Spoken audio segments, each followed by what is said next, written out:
საღამოშვიდობისა დღეს შაბათია და ჩვენს არხზე ეთერში არის თოქ-შოუ პრესპრესი. პრესპრესის სტუდია როგორც ყოველთვის მზადა იმისათვის, რომ აბსოლუტურად თანაბარი უფლებები მისცეს როგორც ჟურნალისტებს, ასევე შოუ ბიზნესის სხვადასხვა წარმომადგენლებს. მივესალმებით ჩვენი ასე ვთქვათ არენის მარჯვენა ფლანგს, რომელიც ყველაზე მოლაქლაქე ასე ვთქვათ პროფესიის ადამიანების კუთვნილებაში არის. გამარჯობათ და რა თქმა უნდა მივესალმები დღევანდელი როგორც ვამბობთ ხოლმე პრესის ობიექტს, ჯგუფ ვაკის პარკის სოლის ზაზა ხუციშვილს. გამარჯობა ზაზა, როგორ ხასიათი? ძალიან კარგი. ძალიან კარგი. იმისათვის რომ ადამიანს ესაუბრო და რა თქმა უნდა იმისათვის რომ ეკამათო, ამისათვის საჭირო არის ქონდეს წარმოდგენა მის პიროვნებაზე. მე იმედი მაქვს რომ ჟურნალისტები ამ ხრივ არ მოიკოჭლებენ, ხოლო რაც შეეხება ჩვენს ტელემაყურებლებს, მათ რა თქმა უნდა ჩვენ როგორც ყოველთვის შევთავაზებთ ჩვენი დღევანდელი სტუმრის ზაზა ხუციშვილის მინი ბიოგრაფიას.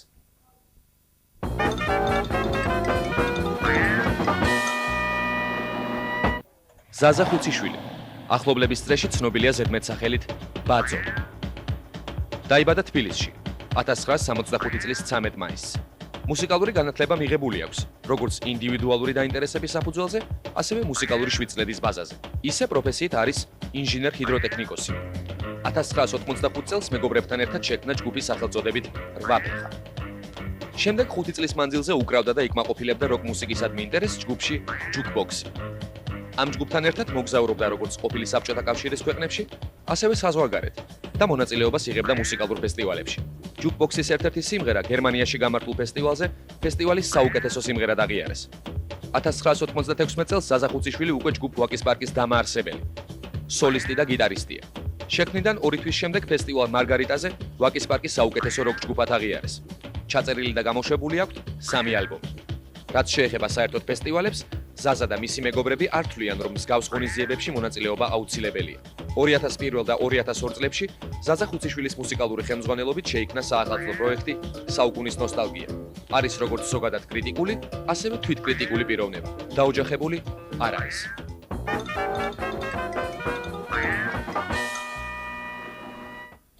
სანამ გავხურდებოდეთ, ასე ვთქვათ, მე მინდა ზაზას ერთ შეკითხვაზე პასუხი მოვთხოვო. აი, ხშირად აღმოჩენთ ხარ ზაზა ისეთ მდგომარეობაში, როდესაც აი შენ ერთ აზრზე ხარ და გარშემომყოფები, რა თქმა უნდა, განსხვავებულ აზრზე არიან და შესაბამისად შენ გიწევს იმის მტკიცება, რაც შენ რა თქმა უნდა მართალი გონია. კი. სხვათა შორის ძალიან იშვიათად ხდება ეს ვაკის პარკის შიდა საქმეებში, ასე ვთქვათ. ჩვენი რეპეტიციები და შემოქმედებითი პროცესი აი შესაშურად ურთიერთგაგებით და ასე ვთქვათ წყნარ ატმოსფეროში მიდის. მე არც მახსოვს რომ ერთმანეთისთვის ხმამაღლა მიგვემართოს ან რეპეტიციის დროს, რაც აი უფრო ძველი ჯგუფების დროს იყო ხოლმე ნერვიულობაც, რაღაცა ესეთი მომენტები. რაც შეეხება აი ნოსტალგიას, აქ იყო ძალიან ბევრი კამათები, ძალიან ბევრი ასთა სხვადასხვაობა. ხშირ შემთხვევაში ანუ ხშირად გიწევს ასე ვთქვათ შენი აზრის დაცვა. ну შეიძლება ითქვას რომ კი. აქედან გამომდინარე მე მინდა ვთქვა რომ ალბათ ზაზასთვის დღეს განსაკუთრებული ატმოსფერო არ იქნება, ანუ ალბათ ჩვეული ატმოსფერო იქნება დღევანდელ ჩვენ სტუდიაში და შეიძლება პირიქითაც იყოს ყველაფერი, რა თქმა უნდა. ახლა მინდა ვთქვა რომ ამას ვნახავთ მას შემდეგ, რაც მე გამოვაცხადებ ბრძოლას 6-1-ის წინააღმდეგ, რომ დაიწყო. გამარჯობა ზაზა, მოგესალმები საღამოშვიდობისა. თამუნა გომართელი ტელეკომპანია თბილისი. მე მაქვს ერთი ესეთი კითხვა. ალბათ დამეთანხმები ბუნებრივი, იმიტომ რომ ეს ესეა. ფაქტობრივად შენი პოპულარობა გაიზარდა მას მერე, რაც დაიწყე ნოსტალგიის კეთება. ანუ აი ამ განხრით, როცა დაიწყე მუშაობა. ნოსტალგია პირველს მოყვა მეორე. შენ ნათქვამი გაქვს და ეს ყველა მიცის, რომ პირველი ნოსტალგიის ვარიანტი, ანუ წინა წელს გაკეთებული, ფაქტობრივად 11 კლიპი გადაიღე ერთ თვეში. მიუხედავად ამისა, დღეს საზოგადოება უკვე ხმამაღლა ამბობს იმას, რომ პირველი გაცილებით უკეთესი იყო ვიდრე მეორე. აი შენ რა სიტყვი ამასთან? კი ბატონო, გიპასუხებთ, ჯერ ეს ერთი გადაღება მე არ მეხებოდა ამ არც ერთი პროექტის. თუ აქ ლაპარაკი არის ვიზუალურ მხარეზე. მე ვიყავი აუდიო, ასე ვთქვათ, ხელმძღვანელი, რაც გამოიხატებოდა იმაში, რომ ხშირ შემთხვევაში შევარჩიე სიმღერები. მართალია პირველში და მეორეშიც მოხდა ესეთი სიმღერები, რომლებიც მე არ მინდოდა. ნუ ეს მოხდა სამხატვრო საბჭოს შერჩევით და ასე ვთქვათ, უძლური ვიყავი. რაც შეეხება იმას, რომ პოპულარობა გაიზარდა, მე ასე არ ვთვლი, იმიტომ რომ აი ჩვენ წარმატებებზე რაც იყო ლაპარაკი, პრინციპში მე უფრო ვთვლი, რომ ყველაზე აი პოპულარობის თვალსაზრისით და კომერციულად წარმატებული იყო ჩვენი დუეტების ალბომი, რომელსაც ერქვა ვაკის პარკი მეგობრებთან ერთად.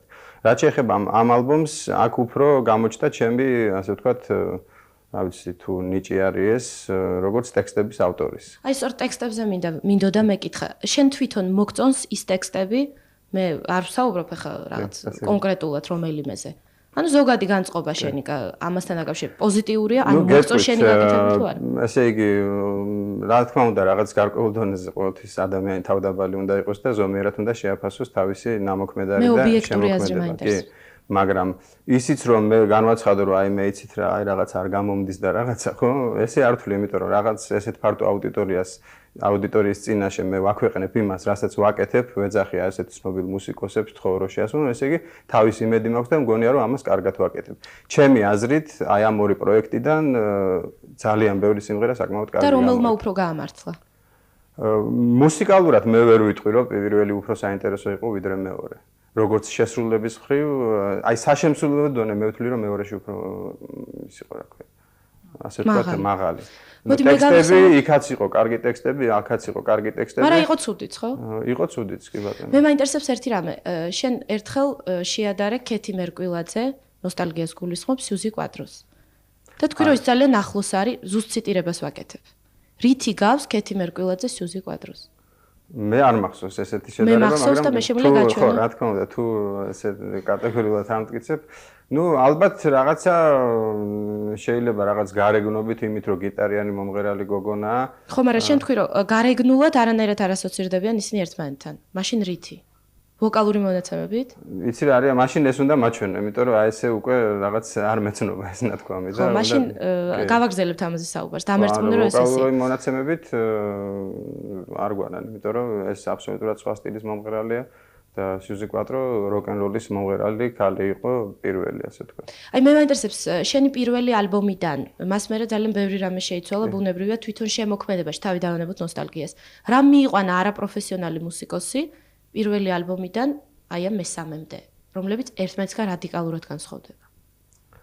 ну, ალბათ ჩემზე გულისხმობთ მეგობრებთან ერთად ვაკეთებ. ხო, რა თქმა უნდა, ეხლა მე გეტყვით ზუსტად რა იყო ამის მიზეზი, რომ ესე იგი პირველი ალბომი ჩვენთვის იყო საკმაოდ წარმატებული. მინდა გითხრათ, რომ შემოქმედებითად მე მეორე ალბომს უფრო მაღლა ვაყენებ ვიდრე პირველ ალბომს. მაგრამ კომერციულად და პოპულარობის თვალსაზრისით პირველი უფრო წარმატებული იყო.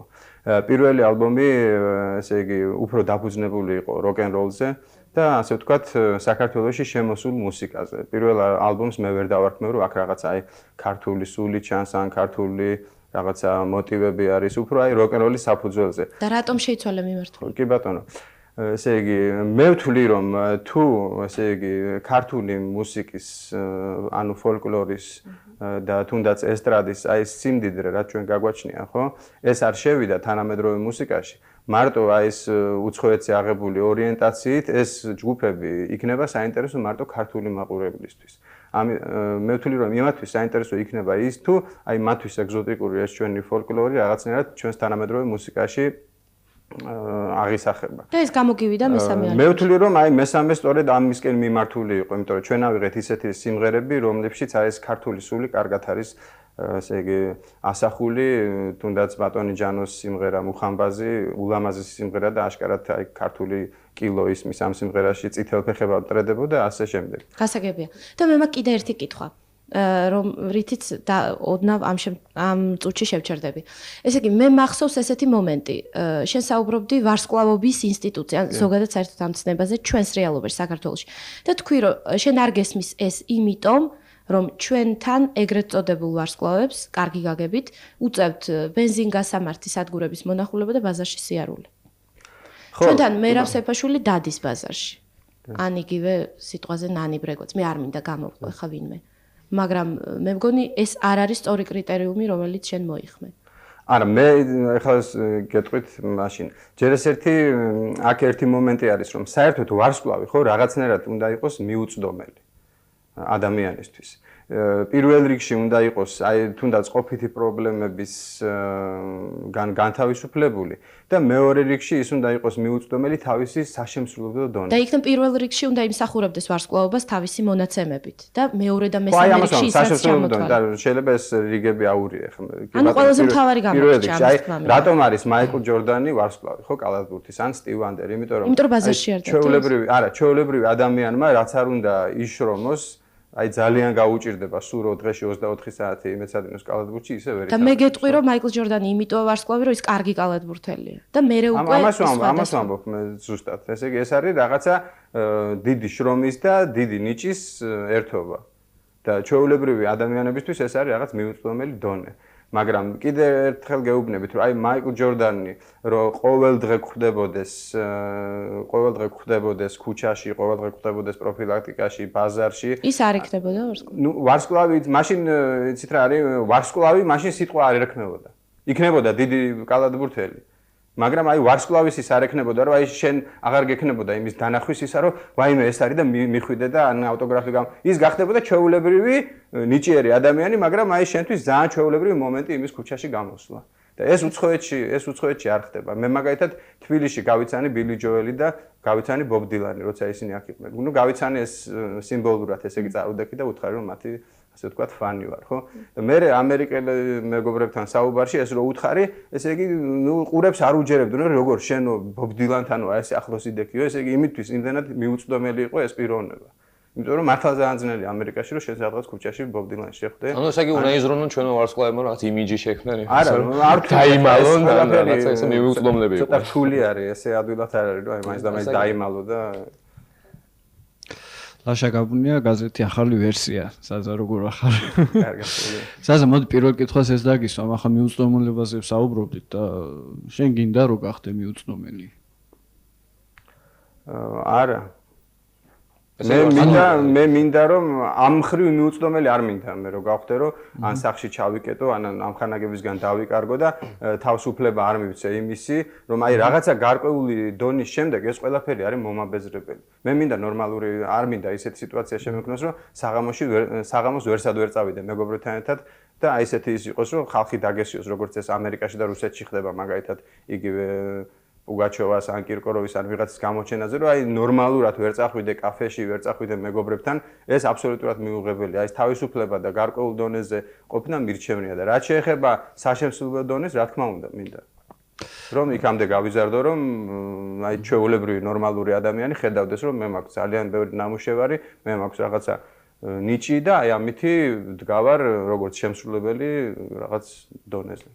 მოდი ახლა დავიწყოთ საუბარი სათავეებზე თუნდაც შენ ჯგუფის და ჯგუფების უფრო სწორად გადავხედოთ წარსულს და როგორ თვლი დღეს აი ზაზა შენ როკ მუსიკოსი ხარ თუ კიდევ უფრო სხვა რაღაც რომ მიმდინარეობაზე შეკითხა ჩემთვის გასაგები არის მე პირდაპირ ვაღიარებ რომ ჩვენი მესამე ალბომი არის პოპ ალბომი მაგრამ პოპი და პაპსა არის საერთოდ განსხვავებული მცნება ამაში დავესწავლეთ. დღეს პოპ მუსიკოსი არის სტინგი, დღეს პოპ მუსიკოსი არის ერიკ კლაპტონი, რომელიც იყო თავის დროზე, ასე ვთქვათ, ბლუზის მამა და მეორე იყო აი ნიუ ვეივის და რეგეის და ახალი მიმართულების ერთ-ერთი ფუძემდებელი მისი პოლისი ანსამბლი. ძალიან საინტერესო ის იყო, მაგრამ დღეს უკვე მათი სულიერი მდგომარეობა არის სხვანაირი, ესე იგი როკ-ენ-როლი ხო ადამიანის ყოფას გამოხატავს პირველ რიგში. ის საინტერესო არის თავისი ტექსტით, თავისი რევოლუციონერობით და ასე შემდეგ და აი კლაპტონს და სტინგს ეს პერიოდი უკვე გამოვლილი აქვს და გახდნენ უკვე მილიონერები, ასე ვთქვათ და მათი ყოფა შეიცვალა და ინტერესების სფეროც შეიცვალა და უფრო სხვანაირი მუსიკოსები გახდნენ და ჩვენ შემთხვევაში ესე იგი მე მართალი გითხრათ აი ეს ცხოვრების წესი არც გამომივლია, რაც არის აი ნამდვილი როკ-ენ-როლი. ანუ ისე მოხდა, ისეთ გარემოში გავიზარდე, ისეთ ოჯახში გავიზარდე, შეიძლება გარკვეულწილად მომენტებში კონფორმისტიც ვიყავი აი ამ პრობლემები არ გაწუხებს საერთოდ ან არ გაწუხებდა? არა, მაწუხებდა, მაგრამ მე არ ვთვლი რომ აი ვაკის პარკის პირველ მეორე ალბომში ეს პრობლემები არ ავსახე.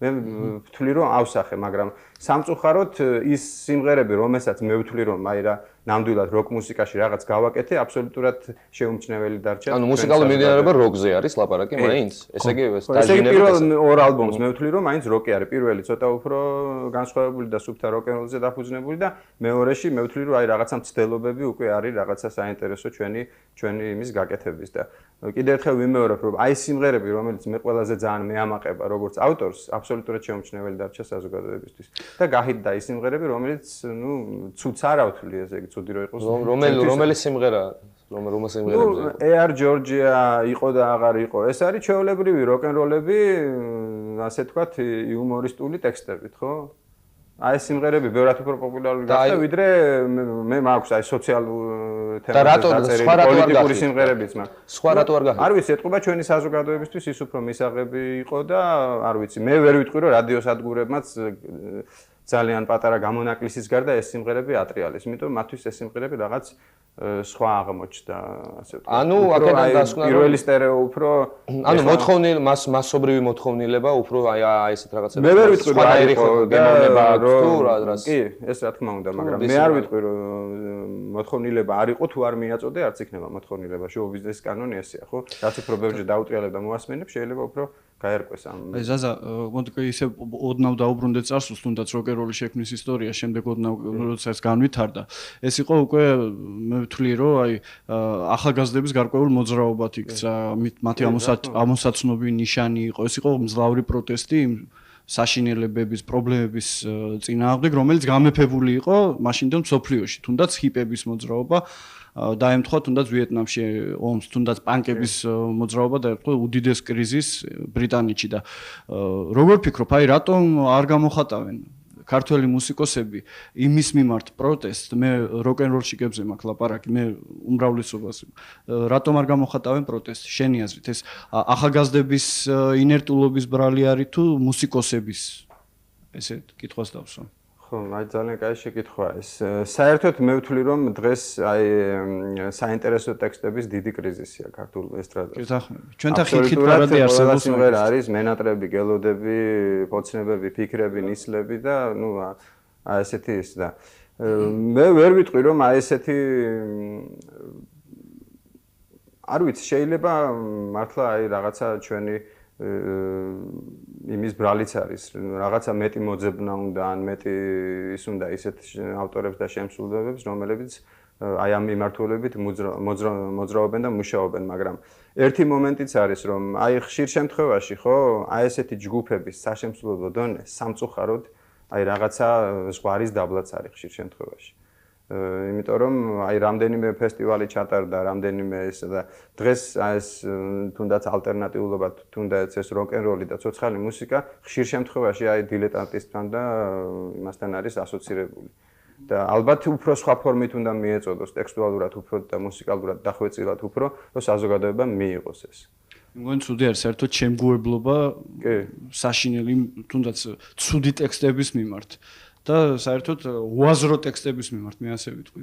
ხო და აი ძალიან სამწუხარო არის რომ ჩვენთან აი ჯანსაღი კრიტიკა აი ნაკლებად სხვათა შორის მე მგონი ზუსტად თქვენ გაზეთში იყო ხით პარადი ხო ხით პარადი და საკმაოდ აი სასიამოვნოა რომ ესეთი ტენდენცია დაიწყო რომ როცა მართლა აი აბსოლუტურ იმასთან არის საქმე ჯამთელად და ლოგიკურად უნდა გააკრიტიკოს ჟურნალისტმა არა მწარე სიტყვით, არამედ დასაბუთებულად, რომ არ შეესაბამება ეს აბსოლუტურად არავით არ ასრდა, არავით არ მხატულ დონეს. შემდეგ თამუნა ელბაკიძე ჟურნალი ბომონდი. ზაზა, შენი სიმღერა საქართველოში დაბადებული. ტექსტი მართალია ეხება პირად ცხოვრებასაც ძირითადად, მაგრამ რამდენად გამოხატავს ხსენებულ პროტესტს რეალობის? აი ზუსტად კი ბატონო, არ ვიცი ახლა თქვენ ყველა მიცით თუ არა ეს სიმღერა. ესე იგი ამ სიმღერის დაწერის ისტორია ეს ჩემი ავტობიოგრაფიული არ არის აქვე გეტყვით. ამ სიმღერის დაწერის ისტორია არის ესეთი რომ ერთ-ერთ გაზეთს ვკითხულობდი და მომხდა ესეთი წერილი რომ კაცი წერდა იმას მამაკაცი რედაქციას. ну საკმაოდ ის არის ახლა ამ პრობლემის რედაქციისთვის მიწერა რომ იმათ რა პასუხი უნდა გაეცეთ არ ვიცი მაგრამ შინაარსი ესეთი იყო რომ ესე იგი ყავდა ცოლი და ორი შვილი და ამ ოჯახს ვერ ინახავდა ეს კაცი და და წავიდა პეტერბურგში, ასე ვთქვათ, ბედის საძებნელად. იქ, ეტყობა გარეგნობით სიმპათიური მამაკაცი იყო და ძალიან ისეთი ქალბატონი გაიცნო იქ, როგორც თვითონ ყვება, საკმაოდ რესპექტაბელური, გარეგნობით კარგი და მდიდარი. და ამ ქალთან გააბა რომანი და აი ამით, ესე იგი, ინახავდა თავის ოჯახს. იმ ქალის ფულით და იმით, ასე ვთქვათ. ხო და ეს აინტერესებდა ეს და შემდეგ რო ჩამოვიდა, დახვდა ესეთი ისტორია, რომ თურმე აქაც თავის ცოლს უკვე ესეთი გაუპია უფრო მამაკაცთან და აი რედაქციას წერდა რა ვქნა რედაქცია ამჟამადში რა ხო და აი აქ ეს მომენტიც არის გამოყენებული და აი მომეწონა ძალიან რომ იცნობთ ამ სიმღერას და მე ვთვლი რომ ეს ზუსტად საპროტესტო სიმღერაა. ეს სიმღერა მე ვთვლი რომ ბერმა არ იცის და არც მოსმენილი აქვს და რადიოებში საერთოდ არ გაჟღერებულა. ზაზა დიში შენს პირველ ალბომში არის სიმღერა Air Georgia, რომელიც უკვე ახსენე და რატომ გაგიჩნდა სურვილი სიმღერისთვის კომპანიის სახელი დაგერქმია? ეს აი სარეკლამო ხო, მით უმეტეს მეორე ალბომში სრული პასუხისგებლობით და მადლობას უხდი დახმარებისათვის ამ კომპანიას. კი ბატონო, გეტყვით. სრული პასუხისგებლობით და ასე ვთქვათ, სუფთა სინდისით ვაცხადებ, რომ ეს სიმღერა დაიწერა აბსოლუტურად ყოველგვარი შეკვეთის გარეშე. ანუ იმ პერიოდში მე ძალიან ბევრს მოგზაურობდი გერმანიაში, ხშირად მიწევდა წასვლა-წამოსვლა და ჩემთვის ძალიან დიდი სიხარული იყო, როდესაც აღარ ჩავფრინდი მოსკოვში და თბილისიდან გავფრინდი გერმანიაში და ჩამოფრინდი აი ამ კომპანიის ასე ვთქვათ, მეშვეობით. და ეს სიმღერა დაიწერა თვითფრინავში ჯდომის დროს, ანუ ინსტრუმენტის გარეშე დროს. და შემდეგ უკვე, როდესაც დავბრუნდი თბილისში და ეს სიმღერა ჩავწერე, მეგობრებს რომ მოვასმენინე, ვისაც უფრო ტელევიზიასთან შეხება ქონდა, ხო? აი მათ მიბიძგეს იმ აზრისკენ, რომ კომპანიასთან მივსულიყავი და თუ მათი ინტერესიც იქნებოდა, შექმნილიყო ვიდეოკლიპი. და აი ამის შემდეგ მოხდა ეს უკვე ინტერესების თანხვედრა და გახდნენ ამ კლიპის, ასე ვთქვათ, სპონსორები. და მინდა გითხრათ, რომ აი ამ კლიპში შემოქმედებით ჯგუფს და არც მე და არც არავის ჰონორარი არ აგვიღია, ის თანხარით ის დაგოხმარა ეს კომპანია სულ დაიხარჯა ამ კლიპის გადაღებაზე. შემდეგი შეკითხვა თუ არის. გაზეთი აიეტი ესმა ლემონჯავა. მე მაქვს ესეთი შეკითხვა, არ ვიცი რამდენად მართებულია შეკითხვა და როგორ პასუხს გამცეთ, ძალიან მაინტერესებს. აი თქვენ გააკეთეთ საუკუნის ნოსტალგია, როგორ ფიქრობთ? აი აქ თუ დაირღვა ვინმე საავტორო უფლება, როდესაც მოხდა აი ამ ცნობილი კომპოზიციების თქვენი ვარიანტის რაღაც არანჟირება და რაღაც. კი ბატონო, საავტორო უფლებები დაირღვა. რა თქმა უნდა. რომელზეც თქვენ ძალიან ხშირად ამბობთ, რომ უნდა დავიცვათ და რაღაც. აი მე გეტყვით მაგალითად, როგორც იცით, ვაკის პარკი მეგობრებთან ერთად შესული არის თუ არ ვცდები 10 თუ აღარ ხმობს 10 სიმღერა. მე ყველა ავტორს, მათ შორის აც გარდაცვლით ბატონ დავით თორაძეს მეუღლესაც, ყველა ავტორს დაუკავშირდი და ვთხოვე შესრულების უფლება. ბატონ ჯემალ სეფიაშვილს მოსკოვში დაუკავშირდი, ვკითხე უფლება. ბატონ ჯანსუღ კახიძესთან ვიყავი, რომელმაც სხვათა შორის დიდი მადლობა გადამიხადა ამისათვის და მითხრა პირველი ადამიანი მე ვარ, ვინც მივიდა და თხოვა რომ თუ შეიძლება თქვენი სიმღერა ვიმღერო. ყველა ის სიმღერის რო არ ეკითხებია. ამ შემთხვევაში, როდესაც ლაპარაკი არის აი ესეთ უცხოურ სიმღერებზე, ხო, მე ვთვლი რომ ესე იგი მორალური მხარე არ დაგვირღვევია, იმიტომ რომ იმათვის აი ეს ჩვენი ქართული ბაზარი არაფრით საინტერესო არ არის და ამითი მათ ბიუჯეტს ნამდვილად არაფერი არ აკლდება. და პირიქით მათი სიმღერები, რომელიც აი მე თამამად შემიძლია ვთქვა, რომ შობა უშენოდ ბევრმა არც იცოდა საქართველოში ეს სიმღერა. და ამის შემდეგ რაც ჩვენ შევასრულეთ, უკვე ორიგინალი ვერსიის მოძიებაც დაიწყო და ბევრჯერ რადიოშიც გაიჟღერა. ანუ ესე იგი მადლობა უნდა გითხრა. არა, მადლობა რა თქმა უნდა, მე ვაღიარებ საერთოდ იმათ სიმღერა რომ დაირღვა მათი საავტორო უფლებები, მაგრამ მე როგორც მუსიკოს თუ ერთანქნას რომ ისეთი დონის მუსიკოსი გავხდები რომ მაგალითად რომელიმე მეზობელ ქვეყანაში შეიძლება ჩემი სიმღერა თავის ენაზე იმღერონ, მე ძალიან გამიხარდა. ეს თქვენ კი მესმის, მაგრამ მე ვიცი რომ ხან ძალიან ბევრი აი საკუთარ სიმღერას ვერ მღერის, იმიტომ რომ სხვას მიყიდა უკვე. არის ესეთი შემთხვევები. ძალიან ბევრი საკუთარ სიმღერას უკვე ვერ მღერის, იმიტომ რომ სხვას მიყიდა, ვთქვათ. აი ესეთი ფაქტიც არის საზოგადოებაში. არა, ხო, იქ ცოტა სხვანაირად არის ეს მომენტი. ეს ალბათ უფრო კომპოზიტორებს ეხებათ, ვინც გაყიდა, მაგრამ უცხოეთში, ხო, საავტორო უფლება, როდესაც იყიდება, ხო, აქ ის გამორიცხულია, რომ თვითონ ვერ იმღორებს. აი Yesterdays 1000-მდე ვარიანტი არსებობს Beatles-ების, ასე ვთქვათ, ყველა იქ რაღაცას იხდის, რაღაცა პირადად კი არ უხდის მას Paul McCartney-ს, ასე ვთქვათ, არსებობს რაღაცა ინსტიტუტები, სადაც მიდის ამ თანხების მოკრება, შესრულებიდან და უკვე იქიდან მიდის მასთან გადახდა. მაგრამ გადახდა მაინც ხდება, ესე იგი ეგრე გამოდის? მაგრამ რა ვიცი ხა რამდენად კიდევ მე უფრო სხვა შეკითხვას დაგისვამთ ამჟამად ამისგან განსხვავებით. ანუ კიდევ რა მაინტერესებს. მე ვიცი რომ თქვენ ყავთ გერმანელი სიძე, რომელიც შესანიშნავი მუსიკოსი და თქვენი სიტყვებიდან გამომდინარე ვიცით რომ გაცილებით ნიჭიერია ჩემზეო. ასეთი ფრაზა ახსენეთ. განაცხადეთ, მაგრამ სამწუხაროდ გერმანიაში მას ისე არავინ არ იცნობს, როგორც მე საქართველოსშიო. აქედან გამომდინარე, თქვენ ახსენეთ, რომ გაგიმართლათ ამ შემთხვევაში, რომ თქვენ დაიბადეთ, თქვათ საქართველოში და არ დაიბადეთ გერმანიაში, არა?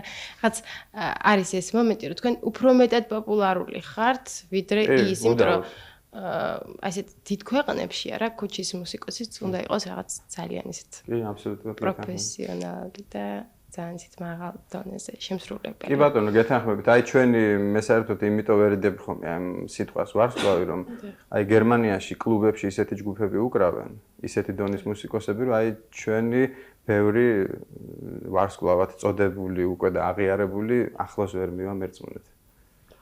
ხო და რაც შეეხება ამას, აბსოლუტურად გეთანხმებით, სამწუხაროდ ისევე როგორც სხვა საქმიანობაში, ხო? ბიზნესშიც, შოუ ბიზნესშიც არის აი რაღაცა ფორტუნას თუ გაგიღიმებს ეს მომენტი და რაღაცა აი საპროდიუსერო ინსტიტუტი რამდენად კარგად მუშაობს. აი ძალიან მერწმუნეთ, ძალიან ბევრი უნიჭიერესი ხალხი იჩაგრება და საზოგადოებისთვის ვერ ხდება ცნობილი იქ და მათი კარიერა ბოლომდე აი რაღაც ერთ კლუბში რჩება. როცა შეიძლება მათზე ნაკლებად ნიჭიერს და იმას ისე გაუმართლოს და ისეთ კარგი პროდიუსერის ხელში მოხვდეს, რომ მისგან გააკეთოს რაღაცა საოცრება. ხო და იმისათვის რომ აი სულ იმას მეუნება ეს ჩემი სიძე რომ ჩამოდეს ახლა აქ სულ ერთად კონცერტებზე გამოვდივართ ხედავს რამდენი ხალხი ესწრება ჟურნალები გაზეთები ტელევიზიაში გამოსვლა და ასე შემდეგ აი ამას რომ იმან გერმანიაში მიაღწიოს დაახლოებით 5 მილიონი მარკის ინვესტიცია უნდა ჩაიდოს მის ჯგუფში. ასე რომ გამოდის რომ საქართველოში ძალიან ადვილია პოპულარობა, თუნდაც პოპულარობა იმ გაგებით რომ იყო მასისთვის ცნობილი. გეთანხმებით აბსოლუტურად. თითო სიმღერით ხალხი გახდა, ასე ვთქვათ, სუპერ ვარსკვლავები ქართული ესტრადისთვის. მაგრამ აი ჩვენი უბედურება ის არის, რომ ეს იხარშება რაღაც ჩვენ იმაში და აი არავისთვის ჩვენს გარშემო ქართული შოუ ბიზნესი რეალურად საინტერესო არ არის, რომ ვინმე კომერციულ წარმატებას მიაღწევს. აი ერთადერთი კომერციული კიდევ ვიძახი არის ერისიონის ასეთი გარღვევა, იმიტომ რომ ეს არის ქართულ ფოლკლორზე დაფუძნებული და რომ არ ჩადებულიყო ესეთი დიდი ფული ეს სიმღერაც დარჩებოდა ქართული ვიდეო კლიპების, ასე ვთქვათ, თაროზე 1 წლის მერე. და აი ესეთმა საინტერესო პროექტმა და მასში ჩადებულმა ესეთმა დიდმა ფულმა მოიტანა ეს გარღვევა. მე ისეთი შტაბეჭდილება მრჩება რომ არა, მე მინდა ვთქვა რომ არც ჟურნალისტებს არც ერთი ისეთ შეკითხვა არ დაუსვიათ ზადასთვის რომ რაღაც აი სავარძლის ფერი ან ეგ აი შეიშმოშნოს ან სავარძლის ფერი დაედოს. აქტიურდი ცოტათი რომ რამე თუ გასაპრესია ობიექტი, რომელსაც ზაზა ხუციშვილი ქვია. მოგესალმებით ბაძო, DJ ლულუ, პირველი რადიო და რადიო 106.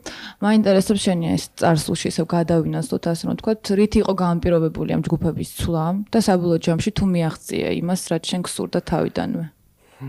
კი ბატონო, ნუ პირველი ჯგუფის დაშლა გამოწვეული იყო იმით, რომ ჩვენ გქონდა აი ჯარების პერიოდი ბიჭებს, ნუ 17-18 წლისები და 2 წევრი წავიდა ჯარში, დავრჩით მე და დადა დადიანი და მე მიმიწვიეს იმ დროს საკმაოდ პოპულარულ ჯგუფში ჯუკბოქსი, ნუ აი სახელით უფრო არ იცოდნენ ეს სახელი სულ მაღიზიანებდა და სულ ვთხოვდი რომ გამოვცვალოთ რაღაც სხვა დავარქვათ, მეთქი არ მეყვარს არა ქართული სახელები.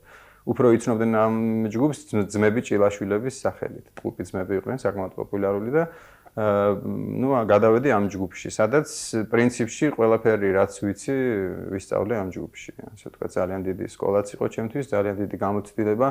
ამ ჯგუფთან ერთად ვიყავით 97 წელს ლიტვანიკის ფესტივალზე, სადაც გამოვედით ისეთ ჯგუფების გვერდზე, როგორიც იყო კინო, ბრიგადა S, ნაუწილუს პამპილიუს, ჩორნიკოფე, ალისა და ასე შემდეგ და ნუ და შემდეგ 91 წელს გერმანიაშიც ვიყავით, სადაც როგორც ბიოგრაფიიდან ნახეთ, დათო ჭილაშვილის სიმღერამ ფესტივალის საუკეთესო სიმღერის, ასე ვთქვათ, ნომინაციაში გაიმარჯვა და ამის შემდეგ დათო ჭილაშვილმა უკვე გერმანიაში წასვლამდე თბილისში შეერთო ამერიკელი ცოლი გოგონა ჩორო ჩავედით გერმანიაში იქ დარჩა ცოტა ხანი გერმანიაში ცხოვრა და შემდეგ წავიდა ამერიკაში და აი ამ ტყუპი ძმების ასე ვთქვათ დაშლამ ფაქტურად განაპირობა კიდეც ერთ-ერთი ლიდერი იყო ჯგუფის და განაპირობა დაშლა. და მიაღწია შესაძლებლად ჯამში ხა კმაყოფილი ხარ შენი იმ სტატუსით რომელიც მოპოვებულია ჯგუფ ვაკის პარკის მიერ. ხო, შენ აღნიშნე აი რამოდენიმე ხნის წინ რომ აი მესამე ალბომთან დაკავშირებით მაინტერესებს ვაკის პარკი და მეგობრები. რატომ გადაუხვია სტილს? შენ აღნიშნე რომ სტინგმა სიტყვაზე და ერიკ კლეპტონმა უკვე გაიარეს ის ეტაპი და ამიტომ გახდნენ მილიონერები. და ამიტომ ცოტა პოპსას ელემენტები შეიტანეს თავის მუსიკაში. შენ უკვე გაიარე ეს პერიოდი რომ სტინგს და ერიკ კლეპტონს და ყველაფერი შედარებითია, ყველაფერი არის შედარებითი. ახლა მე ღმერთმა დამიფაროს რომ რაღაცაში თავი შევადარო ესეთ გიგანტებს როგორც გამოთვალე. უბრალოდ აი მაგალითისათვის მიყვარს ხოლმე მე რაღაცა სხვა მუსიკოსის მოყვანა. ხო და აი პაპსა კიდე ახსენე და ეს პაპსა ცუდი სიტყვაა. ხო, პოპი. ეს ალბომი როგორც გითხარი არის პოპ ალბომი, ანუ პოპ მუსიკა. მასში არის ბევრი საინტერესო სიმღერა, ჩემი აზრით და ეს არის ერთი დასრულებული ალბომი, რომელმაც ვაკის პარკს მოუტანა პრინციპში ყველაზე დიდი აღიარება და პოპულარობა, ხო? აი ამის შემდეგ ძალიან ბევრი წინადადება წამოვიდა ბევრი ძალიან ცნობილი ქართველი მუსიკოსისგან დუეტების ჩაწერაზე. მაგრამ ჩვენ კატეგორიული უარი განვაცხადეთ ამაზე. მე დღეს რომ ეს ერთადერთი პროექტი. ეს ერთადერთი ალბომი იყო, წამოვიდა იქიდან რომ ერთი სიმღერა გავაკეთეთ ბატონ გიასთან ერთად, ჭირაკაძესთან საახალწოდ გაზაფხული შემოსულა, შემდეგ ნინო სურგულაძესთან ერთად ფოსტალიონი და აი ამას მივაყოლეთ რომ ბარემ მოდი ერთი ალბომი გავაკეთოთ დუეტების, აი ამ რემიქსების. ეს დამთავრდა, ახალი ალბომი უკვე დაიწყო ჩაწერა, სამი სიმღერა უკვე ჩაწერილი არის ისევ როკ ალბომი. ესე იგი შენ აგრძელებ იმით რიცით დაიწყე. აი იმის დასამტკიცებლად რომ ჩემთვის თავარი პოპულარობა არ არის, აი ამ პროექტს აღარ ვაკეთებ, თუმცა გარწმუნებთ რომ ბევრი ინტერვიუს დროს ძალიან ბევრი ხალხი რეკავს და მე ჩემი თავი ვიპოვებ მეუბნებიან და აი ამას უნდა მივყვე ბოლომდე რომ აი ესენი ვაკეთო, ესე იგი დუეტები, ძველი ქართული სიმღერების ისა, მაგრამ მე ჩემთვის უფრო მნიშვნელოვანი საკუთარი შემოქმედებაა და ამიტომ ჩვენი ახალი ალბომი არის, ყველა სიმღერა არის ვაკის პარკის დაწერილი და იქნება ისეთი მიმდინარეობასთან ტექსტუალურათაც და მუსიკალურათაც როგორც როკ ჯგუფი და უკრავდეს. მაინტერესებს ეს მესამე ალბომში შემსრულება აი დუეტებთან დაკავშირებით. შენ თვითონ არჩევდი ვინ გაგიწევს პარტნიორობას თუ შენ თვითონ? ანუ ყველა დუეტი აქ მოხდა ჩვენი დაპატიჟებით. საერთოდ აი დუეტში ჯგუფის დაპატიჟება უფრო არ არის სწორი, იცით რატომ? იმიტომ რომ ფაქტურად ამ შემთხვევაში კონცეფცია სიმღერის, ხო, ჩვენ ხედავთ როგორც ჯგუფი. ანუ არანჟირებას და ყველაფერს ვაკეთებთ ჩვენ. ესე იგი ჩვენ რო ერთმა ადამიანმა დაგვიძახოს დუეტში, ხო? ნუ ფაქტურად ჩვენ უნდა გავაკეთოთ ის საქმე. არ ვიცი ხა რამდენად სწორად გამიგეთ რაც თქვი. დაახლოებით. ხო, ჩვენ ჯგუფი ვართ 4 კაციანი და 4 კაციანი ჯგუფის დაპატიჟება შეიძლება მე დამპატიჟონ პირად და რაღაც სიმღერა ჩავწეროთ, მაგრამ ასე ხდება ხოლმე, ხშირად ხდება ესე რომ ცალკე წერ შენ სიმღერას და არა იწერება მაგალითად. ერთი შემთხვევა იყო ასეთი. ერთი შემთხვევა იყო ეს ქეთი ფარესაშვილთან ერთად სამბა, ესეც მოხდა სპონტანურად და მე წელსაც იყო ესეთი ის რომ რაღაცა დუეტი ყოფილიყო და ვაკის პარკის ცალკე ემღერა და კატეგორიული უარი. ზმაედარსმელიძესთან ჯგუფი მღერის თლიანად? მეგონი მარტო შენი არა, ნუ საერთოდ ისედაც სულ მარტო მღერი ვარ ხანდახან. ათო იწერება ზაზახუციშვილი და არა, ეს არის სულ შეცდომა. ნუ ეხლა ჩვენ რა დასამალია რომ ისეთ იმაში ვარ ტელევიზიაში, სადაც მე ასე ვთქვათ, ფაქტურად მუშაობ და ამ ტელევიზიასთან არის ყველაფერი და დამერწმუნებიან ისინი რომ ყველა ესეთ შეცდომაზე რამხელა სკანდალს ვტეხავ მე, როდესაც ჩემს სახელს აწერენ ჯგუფის გარეშე. იმიტომ რომ ცალკე ზაზახუციული ესეთი არა, მე მახსოვს რომ აწერია ჯგუფი ვაკის პარკიც აწერია ზაზახუციული. დასმელის აწერია, მაგრამ ამის გარდა ათინათში წერია რომ ზაზახუციული მერაბ სეფაშვილი. ეს არის დიდი შეცდომა, იმიტომ რომ ის სიმღერის არანჟირება გააკეთა ჩემთან ერთად 4 კაცმა, რომელმაც ისევე იშრომა როგორც მე. ჩვენ ყველაფერს ვაკეთებთ ერთად და ზაზახუცშვილი წალკე პიროვნება არ არსებობს, არსებობს ჯგუფი ვაკის პარკი. უბრალოდ აი ინტერვიუებზე და იმებზე მიწევს მესიარული, ვინაიდან ნუ ორგანიზატორი ვარ ჯგუფის ტექსტების ავტორი და სიმღერების ავტორი და ფაქტურად ყველა საინტერესო შეკითხვა ჩემს მიმართ არის ხოლმე და ამიტომ 4 კაცს აღარ ვაწუხებ. კარგი, დიდი მადლობა წარმატებებს გისურვებთ და ველოდებით როკ-ენ-როლის სტილის ალბომებს. ზაზა, მე მაქვს ერთი ესეთი შეკითხვა. რატომღაც ყველა შენი კოლეგა, ყველა მომღერალი ჯგუფი იქნება თუ შემსრულებელი არ აქვს მნიშვნელობა, ვისაც ყავს პროდიუსერი, მენეჯერი ან დირექტორი, ჟურნალისტების კითხვაზე, რისთვის არის საჭირო ეს ადამიანი მის გვერდით ამბობს, რომ ეს ძალიან საჭირო პიროვნება, რომელიც განაგებს და რაღაც გარკვეულ ორგანიზებას უკეთებს ჩვენს შემოქმედებით საქმიანობას და არის უკეთესი. ანუ ჩვენი შემოქმედება ხდება წარმატებული. ვისაც არ ყავს, ყველა ამბობს, რომ რა საჭიროა ეს ადამიანი ზედმეტია სრულად. შენი აზრი მაინტერესებს ამასთან დაკავშირებით. გეტყვით, ეს არის უდიდესი ინსტიტუტი. უბრალოდ ჩვენთან, ხო, აი ეხლა როგორც შოუ ბიზნესი ყალიბდება, ეს ინსტიტუტიც ეხლა ყალიბდება. არიან ადამიანები, რომელმაც რაღაც გარკვეული ნიჭი გამოავლინეს ამ მიმართულებით, მაგრამ აი ჩამოყალიბებული ისეთი ტიპის პროდიუსერი, როგორც, ისევე როგორც ჩვენი შოუ ბიზნესია ჯერ შორს იქიდან, პროდიუსერიც ესე არის. ანუ ინსტიტუტი ჩამოყალიბებული. პროდიუსერს შეუძლია გააკეთოს ყველაფერი. პროდიუსერს შეუძლია უბრალო მასალისაგან დააყენოს უდიდესი ვარსკვლავი მერწმუნედ. და შენ როგორც შემსრულებელს გჭირდება ესეთი ადამიანი? კი, რა თქმა უნდა, აუცილებლად. მაგრამ ვერ იპოვე. თუ არც გიძებნა. ჯერჯერობით ჩვენი პროდიუსერი არის მამუკა ყლონტი, სტუდია მაესტროს, ასე ვთქვათ, პროდიუსერი. მაგრამ ჩვენი თანამშრომლობა ცოტა ისე მიდის, როგორც მე არ მინდა, იმის გამო, რომ მამუკას ამის გარდა აქვს ძალიან ბევრი საქმე და მე ვთვლი, რომ კიდე უნდა გამოჩნდეს რაღაცა ჩვენი შემაერთებელი ვიღაც ადამიანი. და მე ერთ რაღაცასაც გეტყვით, რომ პროდიუსერის ინსტიტუტი არა მარტო კომერციულ წარმატებას, არამედ მუსიკალურ წარმატებასაც მაშინ ის უნდა იყოს პროფესიონალი. კი, განაპირობებს ხშირ შემთხვევაში. აი მე გეტყვით, რომ ჩემი უსაყვარლესი ჯგუფი ბიტლსები, მათი პროდიუსერი ჯორჯ მარტინი აბსოლუტურად ისეთივე პასუხისგებელია იმ გენიალური სიმღერებისა, როგორც თვითონ ბიტლსები. ანუ მუსიკალურად, ესე იგი, იქ რაც გვესმის ამ Yesterday-ში ეს კვარტეტი იქნება ეს თუ აი ესენი ამას ყველაფერს აკეთებდა ჯორჯ მარტინი. გასაგებია, მაგრამ ეს არის იმათ ბიტლსების ნიჩს, ასე ვთქვათ, არაპროფესიონალი მუსიკოსების კომპოზიტორულ ნიჩს ის ამატებდა აი თავის და აი ჩვენთან საქართველოში მეც და შენც კარგად ვიცით ისეთი ხალხი, რომლებიც საკმაოდ ისეთი წარმატებული სახელით, პოპულარობით სარგებლობენ პროდიუსერებს გულისხმობ და არ აქვთ ელემენტარული მუსიკალური განათლებაც კი. არა, აი აქ გაყოფა უნდა იყოს. ალბათ იმ პროდიუსერს, რა ქვია, მუსიკალური პროდიუსერი და ასე ვთქვათ, კომერციული არის სხვადასხვა, ფინანსური. ნუ შენ არ ყავს ახლა ამ შემთხვევაში არც. აი მაგათად მუსიკალური პროდიუსერი ჩემთან ერთად ჩვენი ახალი ალბომის იქნება კოტენონიკოვი. ანუ ის ადამიანი, რომელიც პასუხისგებელი იქნება ვაკის-პაკის ახალ ჟღერადობაზე. რა თქმა უნდა, ჩვენთან ერთად. მე მაინტერესებს ერთი რამე, რა აზრის ხარ იმ ფესტივალზე, რომელიც არც თუ ისე დიდი ხნის წინ ჩატარდა ფილარმონიის დიდ საკონცერტო დარბაზში წლის სიმღერა. მოხდა თუ არა იქ შენი სიმღერა და რამდენად ობიექტური იყო შენი აზრი? მე საერთოდ აბსოლუტურად კატეგორიული წინააღმდეგი ვარ ამ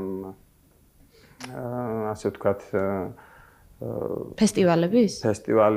აი ფესტივალებზე იყო სიუჟეტიც რომ ასე ვთქვათ არ არის აუცილებელი ასე თulis ჯგუფი. მე მინდა დავამთავრებ ერთ იმის თქმა მინდა რომ ანუ შესაბამისად როდესაც თავს არ შეიწუხებ იმით რომ მიხვალ ფესტივალზე ან მიიღებ მონაწილეობას ფესტივალზე შესაბამისად ორგანიზატორებიც აღარ იწუხებენ თავს იმით რომ შენ შეგაწუხონ. იმიტომ რამე თუ იციან რომ ალბათ არ მოხვალ ეს რისი მე მინახავს ორგანიზატორს რომელიც არ გირეკავს შეგნებულად იმის გამო იციან რომ არ მიხვალ. ეს იმის ბრალია რომ მარტო საქართველოში ასე ვთქვათ ჩამოვაყალიბებ ჩემას. ესე იგი შოუ ბიზნესი ასე თუ ისე საქართველოში ამოძრავდა, ხო? რაღაცა გარკვეული ფულების ტრიალიც მოყვა ამას და ასე ვთქვათ არის კონცერტები, რომელიც კომერციულად წარმატებულია და შეიძლება რაღაც რამდენიმე 1000 ლარი დატოვოს ამ კონცერტმა. ამიტომ ესე იგი ატყდა ესეთი მოძრაობა, რომ აი ვინ იქნება ასე ვთქვათ გავლენის სფეროებს ვინ გაიყოფს და ვინ იქნება რაღაცის მარეგულირებელი. ესეთი კომპანიები იქნება ეს თუ პიროვნებები ცდილობენ რომ ესეთი რაღაცები დააფუძნონ და ესეთი რაღაცები გააკეთონ. ხშირ შემთხვევაში ისინი ესე იგი არაობიექტურები არიან. და კონკრეტულად ეს ფესტივალი? კონკრეტულად ეს ფესტივალი არ ვიცი მე რამდენ ხალხმა მიიღო და ვინ არჩევს ამას. აი ვიღაცა ხომ უნდა იყოს ვინ არჩევს ამას. მე გეტყვით აი ის ჩემი მოდელი გამაჩნია, როგორიც შეიძლება გაკეთდეს მომავალში, ხო? აი მაგალითად ხო არ შეიძლება რომ იყოს 9 რადიოში ერთ ქალაქში თბილისში სულ სხვადასხვა ადამიანი პირველ ადგილზე. იმ რადიოში სხვა იყოს ამ რადიოში. ესეთი რაღაცა. აი მე მაინტერესებს კონკრეტულად ამ ფესტივალზე რა სიტყვოდი. რამდენად ობიექტურად ჩატარდა შენი აზრით, იმიტომ რომ ბუნებრივია რაღაც ინფორმაცია გექნება. ეხლა ამ ფესტივალზე გეტყვით პირდაპირ. ოქროს დისკი არის საერთოდ სხვა მცნება. ოქროს დისკი ეძლევა უცხოეთში იმ ადამიანს, რომელიც გაყიდის 1,000,000 ეგზემპლარს და პლატინის დისკი ეძლევა, ვინც გაყიდის 5 მილიონ ეგზემპლარს. ეს არც ერთი დაცული არ იყო ამ ფესტივალზე, იმიტომ რომ კომერციულად წარმატებული იყო სულ სხვა ადამიანები და ისე კარგი მომღერლები, რა თქმა უნდა, სულ სხვა ადამიანები არიან. თბილისი არის ერთადერთი ქალაქი, სადაც ხდება ისეთი ანომალიები, რომ მომღერალმა კონცერტები შეიძლება ანშლაგებით ჩაატაროს და კასეტა არ ეყიდებული. მაგრამ ან კასეტამ მოხსნას ყველა რეკორდი და კონცერტზე ხალხი ჩაუვარდა. გასაგებია, მაგრამ თვითონ ფესტივალმა თავის სათაური წლის სიმღერა გაამართლა. არ ვიცი, მე არ ყოფილვარ და არც დამაინტერესა და არ ვიცი გაამართლა თუ არა. ესეთ გამოკითხვებს არ ვაქცევ ყურადღებას, არც გაზეთებში, აი ლაშას მინდა უთხრა მაგალითად, რომ მათ გაზეთში იყო გამოქვეყნებული 50 საუკეთესო სიმღერა გასული წლის. სადაც 20 მე ჩემ თავზე არაფერს არ ვიძახი, 23 ადგილზე იყო გამიღიმე მერაბ სეფაშვილის. ეხლა მე როგორ გასაგებია უკვე. უკვე ჩემთვის გასაგები არის ამის შერჩევის პრინციპი. ესე იგი, აქ არის უკვე გემოვნების აი სამეულში, ჩემი აზრით, პოპულარობით ეს სიმღერა იყო. ამონაშვილის და სტეფანეს მოვალთან ერთად თუ გნებავთ სიყვარული და თვითონ შენი სიმღერა გავიდა ამ ფესტივალზე? ჩემი სიმღერა არა, ამ 50 სიმღერაში? არა, მე გულისხმობ ფესტივალს, რომელზეც ჩვენ საუბრობთ. არ გასულ. იცი რა არის, ეხლა ერთი მომენტიც არის, რომ შეიძლება იმათმა იციან, რომ მე იქ არ მივალ და არც მეძახია. მე არსად არ მეძახია. აი მაგალითად რუსთავი 2-ზე საახალწლო პროექტი იყო, ცოცხალი ჯგუფები, ესეთი საერთოდ მე არ დამიძახე. არ გეძახიან ეს ერთი, მაგრამ თვითონ ფესტივალის ჩატარების პრინციპი იყო გადმოცემა რადიოს ჩარტებში, ყველაზე დიდი მოთხოვნა, რომელ მუსიკალურ კოლებზეც იყო და იმ სიაში არ იყო შენი სიმღერა. არ იყო, მაგრამ ანუ რა მოთხოვნა მასე არ იყო, როგორ მე ვთვლი რომ იყო, იმიტომ რომ ჩვენ გვაქვს. ანუ არაობიექტურია ამის გამო. არაობიექტურია, კი ბატონო. კარგი, ეხლა თუ ესეთი ჩატარდება, ეხლა ბარემ დავამთავრებ ამ თემას. თუ ჩვენ გვინდა რომ ესეთი რაღაცა ჩატარდეს, ამას უნდა ჩაუდგეს მე თანახმავ ვიქნებ რომ ჩაუდგეს მერიის კულტურის სამსახური. ამას უნდა ჩაუდგეს სათავეში ისეთი ტელევიზია როგორიც არის მაესტრო, ანუ პირველი ქართული არხი რომელიც 100%-იანი ეთერი მუსიკას ეთმობა და უნდა შეერთდეს ყველა რადიო, ყველა გაზეთი და ყველა კასეტის გამომცემელი კომპანია. გეთახმები, მაგრამ რატომ მერიის საქალაქო კულტურის სამსახური? იმიტომ რომ დაფინანსება წამოვა მისგან თუ იმიტომ რომ პროფესიონალები არიან? იცით რა არის ახლა კი ბატონო იყოს კულტურის სამინისტრო. აი რაღაცა ვინც განაგებს ქალაქში კულტურას, აი ოფიციალური ვეღაცა არის ლაპარაკი. არ შეიძლება ქუჩიდან ადამიანი მოვიდეს და ავიდეს ფილარმონიაში და თავისი ჯიბიდან რაღაცა პრიზები გადასცეს სხვადასხვა მუსიკოს. არ შეიძლება ესეთი რაღაც. მართალია. მოდი ახლა ცოტა ხნით მოვეშვათ შემოქმედებას, მე მაქვს ერთი მოკლე კითხვა. შენ არ ხარ პატარა ბიჭი, შენ ხარ საკმაოდ ზრდასრული ადამიანი, ზომაზე მეტად მე ვფიქრობ, მამაკაცი, იმისთვის რომ გეფიქრა ერთხელ მაინც იმაზე, შეგექმნა თუ არა ოჯახი. მე ვიცი რომ შენ ყავს მეგობარი გოგონა, რომელიც არის ასაკით შენზე დიდი და გაქვს ძალიან სტაბილური, კარგი ურთიერთობა. და ყოველთვის ის თემა, რასაც ოჯახის შექმნა ქვია, ძალიან გამაღიზიანებელია შენთვის. აი რატო? უბრალოდ რატო? გამაღიზიანებელი აბსოლუტურად არ არის. შენ ამბობ, მე ზუსტ ციტირებას ვაკეთებ. მე მაღიზიანებს ყოველგვარი საუბარი ოჯახის შექმნას. არა, ნუ გეტყვით კარგით. მაღიზიანებს კი ბატონო. რატომ? რომ ყველას გონია, რომ ესე იგი ჭკვის დარიგებით შეიძლება ჩემზე რაღაცა ზეგავლენის მოხდენა, ან ყველას გონია, რომ მე მაგალითად იმ მდგომარეობას რომ საკმაოდ ისავარ და არ ამყავს შვილი ან რაღაცა, მე თვითონ არ განვიცდი. და რატომ მოვედით აქამდე რომ ვიღაცა ჭკვას დაიგებს? ესე ხდება, ნუ მე ორი სიტყვით რატომ მოვედით? აქ არის ჩემი მთელი, მაშინ უნდა გითხრათ ეხლა მთელი ურთიერთობები. ნუ მოუყვებით ასე. ნუ გაგვახსენებ ლამის ყანას. და ამას არ ნიშნავს ეს რომ მე ამ საკითხზე არ ვფიქრობ და პრობლემატური არ არის ეს ჩემთვის. არის პრობლემატური. აი შეკითხვას რაღაცების გამო მოხდა ესე, ნუ არის აგერ შეკითხვა. კი ბატონო, ტელერადიო კომპანია მე7 არხის სტუდიერე ბორის მანჟუკოვი. რა მაინტერესებს ზაზა? შენ ხომ არ თვლი რომ როკ-ენ-როლი მოკვდა და წავიდა აი მიმართულების დრო? ნუ გარკვეულწილად გეთანხმები ამაში. იმიტომ რომ ესე იგი მუსიკა, როდესაც თავისი განვითარების ფორმების პიკს აღწევს და უკვე იწყებს სხვა მიმართულებებიდან დასესხებას, ასე ვთქვათ, რაღაცა ხერხების, ესეც შეიძლება ითქვას. მაშინ რატომ შენს პირველ, მეორე და უკვე მეოთხე ალბომში შევა სწორედ რომ აი ამ მიმართულების მუსიკა? ნუ ამ მიმართულებაში მე ვგულისხმობ საერთო ბაზის. და არა იმას რომ მაგალითად ეს მუსიკა საინტერესო არ იყოს და რაღაცა ახალი სიახლეები არ ვეძებომე, სულ ვცდილობ რომ რაღაცა ახალი მუსიკალური ფორმა. ეს შეიძლება არ გამომდის ახლა რაღაც ხმამაღალი ნათქვამი იყოს ძალიან ძნელია მერწმუნეთ იმდენი რაღაცა გაკეთებული რომ რაღაცა ახალი გააკეთო, მაგრამ ძიება ყოველთვის და შემოქმედებითი ის გვაქვს ჩვენ ჯგუფში. და რაც შეეხება იმას უბრალოდ აი ამ როკ მუსიკაში მე კიდევ ერთხელ ვიმეორებ ვაერთიანებ იმ საერთო მიმართულებას და იმ კონცეფციას რაც ჯგუფს აქვს, ხო? თვითგამოხატულების იქნება ეს თუ ტექსტობრივი იქნება თუ პროტესტის. აი მაგალითად რამდენიმე უცხოური ჯგუფი ერთი დასახელებით როკ ჯგუფად შეიძლება მოიხსენიო, მაგრამ მათი მიმართულებებში ფანკიც არის შემოსული, ასე ვთქვათ, სლეპი არის, იქ ჯაზ როკის ელემენტები, ფიუჟენი, ასე შენ რეპი, აი ჩილი პეპერსების რაღაც ესეთი მიქსი არის, ხო, როკ მუსიკის, ალტერნატივის და რეპის, ვთქვათ. და ესეთი ძიებები მიდის ამ ფორმების და იმ საფუძვლებით როგორებიც იყო, რა თქმა უნდა, 70-იანი წლების ბოლომდე და 80-იანის დასაწყისში კიდე რამდენიმე ჯგუფმა იმ ფორმით, რა თქმა უნდა, უკვე განვითარდა და თავის ფიქს მიაღწია. კი ბატონო, ესე იგი მეოთხე ალბომში კიდე თქვა რომ შევა როკ მუსიკა რეპთან ალტერნატივას. არა, რეპთან ვერ ვიტყვი, ეს თქვი რაც ხდება, მაგრამ ჩვენ რეპთან ცოტა არ ვიცი, მაგრამ. ნუ თუნდაც სხვა რომელიმე მიმართულება? ნუ შეიძლება არის აქ დასესხებული ელემენტები, მე ძალიან მინდა რომ აქ იყოს რაღაცა ერთი სიმღერაზე თამამჩემილია თქვა რომ არის ესეთი რომ აი რაღაც ქალთო ფოლკლორზე არის დაფუძნებული და მინდა რომ აი უფრო ესეთი იყოს რომ აი ჰარმონიულად გამდიდრებული იყოს ჩვენი სიმდიდრით და რითმულად და ვთქვათ იმითი იყოს ის რამდენად კომერციული იქნება ეს მუსიკა? არ ვიტყვი რომ კომერციული იქნება და ეს ჰიტებზე არა გვაქვს ეს ალბომი გათვლილი, მაგრამ მე კიდევ ერთხელ ვიმეორებ რომ ჩემთვის მთავარი კომერცია არ არის ამ შემთხვევაში და აი სრული პასუხისმგებლობით ვიძახი რომ ჩვენ ასე ვთქვათ აი თუნდაც ის უარი დუეტებზე არის იქითკენ მიმართული რომ ჩემთვის თავარი პოპულარობა არ არის. აი აქ ვინც ხერხართ ყველანი დამეთანხმებით რომ მე რო ფიქრობდე პოპულარობაზე, საუკუნის ნოსტალგია შემიძლია ვაკის პარკს გაუკეთო. ისევე როგორც იცით რომ 18 ტექსტი ჩემი გაკეთებულია. შემიძლია ავიღო ესეთი 10 სიმღერა ძალიან პოპულარული და ყველა მე შევასრულო, ხო და მომიტანს ძალიან ბევრ ფულსაც და ძალიან ბევრ აღიარებასაც, მაგრამ ეს არ მინდა, იმიტომ რომ სხვისი წარმატება. არ იბრძვი, მაშინ რატომ მესამე ალბომში შევიდა სწორედ რომ პოპ მუსიკა?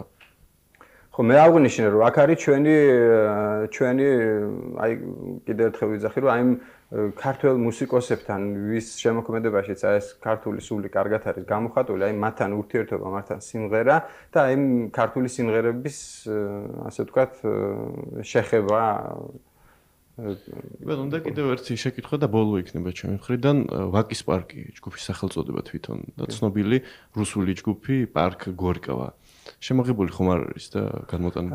ვერ გეტყვი, იცი, შეიძლება იმ მომენტში თავში რაღაც მიტრიალებდა, მაგრამ ყოველ შემთხვევაში აი ეს მომენტი ხო თუ მაგალითად იქიდან არის იდეა, მე ნაკლებად მაღიზიანებს, იმიტომ რომ ეს ეხება მარტო სახელს. იმიტომ რომ აი მილიონი დათო არის და მილიონი გიორგი არის. ანუ ბევრი პარკი არსებობს ქვეყანაზე. არსებობს ვაკი პარკ გორკავას გარდა არსებობს Fool's Garden, ესე რა English Garden, რაღაცა ერთი მარტო 10 გარდენ არსებობს უცხოეთში, ხო და ვაკის პარკი არის ჩვენ თბილისში ერთ-ერთი უსაყვარლესი ადგილი. ხო, ალბათ უფრო ბიტლსის სახელს მიამსგავსებდი თუ მიმსგავსება იქნებოდა მე ასე მგონი, იმიტომ რომ თქვენ ძალიან არა, შეიძლება ესე იგი, შეიძლება იმ მომენტში მიმსგავსებაზე თუ საიდან მოდის, ცოტა ძნელი ის არის გასაცნობიერებელი. შეიძლება პარკ გორკავა რა თქმა უნდა ჩვენზე ადრე არსებობდა და შეიძლება იქნება მე მგონი ყველაზე წარმატებული ჯგუფი არის, ვინც საბჭოთა კავშირიდან წავიდა, მე როგორც ვიცი, საერთოდ. კი, მათაშორის. აი, ჩემი გითხარით, რომ ხშირად მიწევდა უცხოეთში სიარული და აი ერთადერთი ვისი აფიშებიც ისე მუსირებდა და უცხოეთში პარკ გორკავა. მაგრამ ესეც მათი გარღვევაც პრინციპში პერესტროიკის დროს მოხდა. გავანებოთ თავი. თუ კონი ურთიერთობა ამ ჯგუფთან, უბრალოდ არავითარი ურთიერთობა არასდროს. მე აი იმ ჯგუფებთან რაც ჩამოვთვალე მქონია და ძალიან უწუხვა რომ აი ეს არ გარღმავდა, იმიტომ რომ მე ასეთ შეკითხვა მაქვს საზა. ვინ ზრუნავს ჯგუფის იმიჯზე და ზრუნავს თუ არა საერთოდ მე ხა იმაზე არ ვილაპარაკებ რომ იყო საუბარი იმაზე რომ ყველაზე თითქოს უგემოვნოთ თუ როგორც არის არ ვიცი ხა ეს სუბიექტური აზრი არის უგემოვნოთ ჩაცმულ მუსიკოსად აღიარეს ეს აღიარეს რაღაცა ეს მომენტი და ვინ ზრუნავს საერთოდ თუ ზრუნავს იმიჯზე ჩვენს იმიჯზე ზრუნავს ბაზრობა ელსავაკი არა, სერიოზულად, ჯერ არავის არ უზრუნია.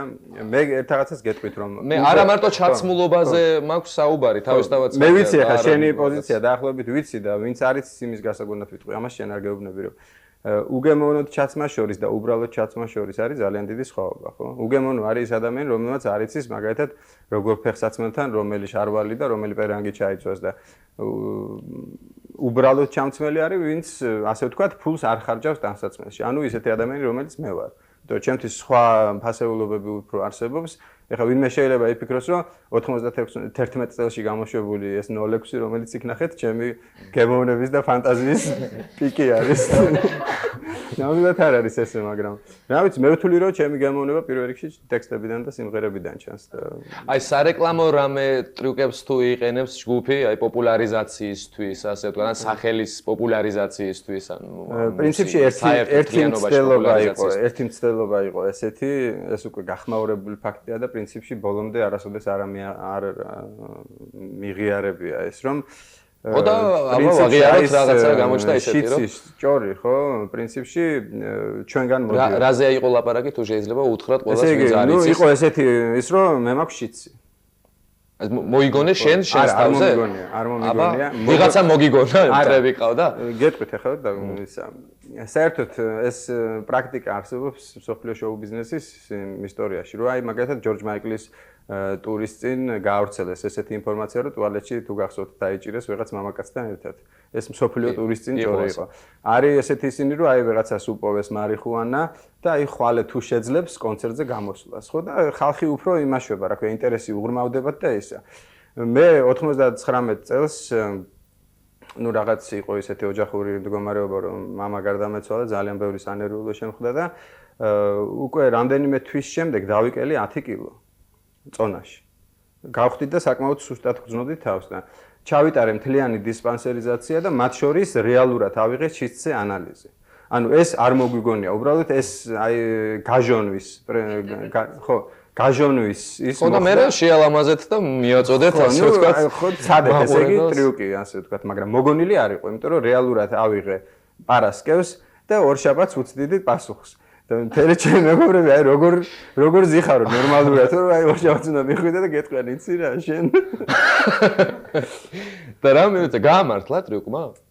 არა იქ კიდე ანუ რომ საქართველოში არაფერი არ ამართლებს. ხო არ გამართა და იქ კიდე ესეთი მომენტი მოხდა რაც კიდე ჩვენთვის დამახასიათებელი არის რომ იმავე დღეს როცა ჩვენ მქონდა ფილარმონიის დიდ დარბაზში სხვათა შორის მე ძალიან მწყის რომ როდესაც აი ცოცხალი კონცერტების ლაპარაკო მე რომ აი როდის იყო ამ კონცერტს არავინ არ იხსენებს 99 წელში ვაკის პარკმა ჩაატარა კონცერტი მეგობრებთან ერთად ბატონი გიაჭერაკაძე იყო რომარ ცხილაძე, ჭაბუკა ამირანაშვილი, ვალერი პილტაკიანი, დათო ჯაფარიძე, ესეთი 2 საათიანი ცოცხალი კონცერტი.